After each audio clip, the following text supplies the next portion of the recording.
Ano klaseng overtime yan? Alas 12? Ng hating gabi? Hating gabi? Sobra na yung over-over, ha? Baka kung anong ino-over niya. 12 o'clock yan. Okay. Text. Ayaw sumagot. Walang hiya. Talagang ayaw sumagot.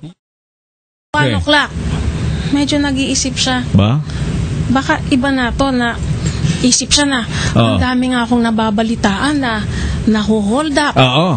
Kinuha yung cellphone. Baka lumaban. Lumaban. Baka nasaksak. Ayan. Nabaril. Yan. Susunod. Baka namatay. Diba? Baka ang susunod na tawag sa akin ay emergency room na ng hospital. Ayan na. So, crying na yan. Diba? Crying. Yan, text pa rin siya ng text. Okay. Naging humahagulgul na siya ng siguro talagang may nangyari. So, while the imagination niya, yung huli pa naman memory ko, sinigawan ko siya. Bigla may kumatok. Nung kumatok, narinig niya yung kotse. Okay.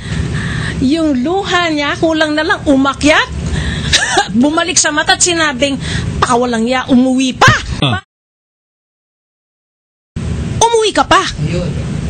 Ha? Sabi ko, careful ha. Baka tumalikod yun at sabay umalis. Oo, sabi. Ano gagawin? Hindi, balik ka, joke lang.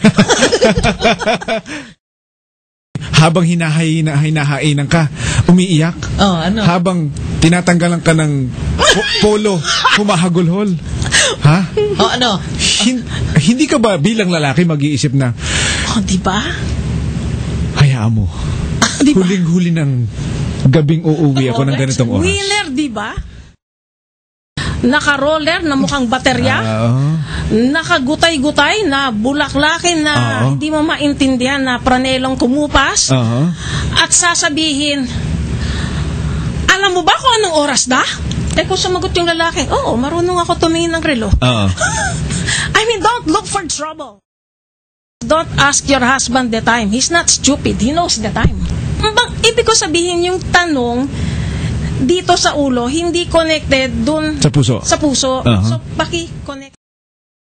Ang mas nakakatakot is, pag napuno yung lalaki at sinabi yung totoo, may kilala. Magugulat ka.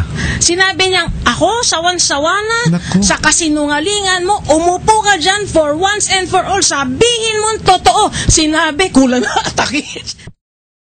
Mas maganda sa'yo, mas matalino, mas madaming pera, mas sinabi na lahat. Laki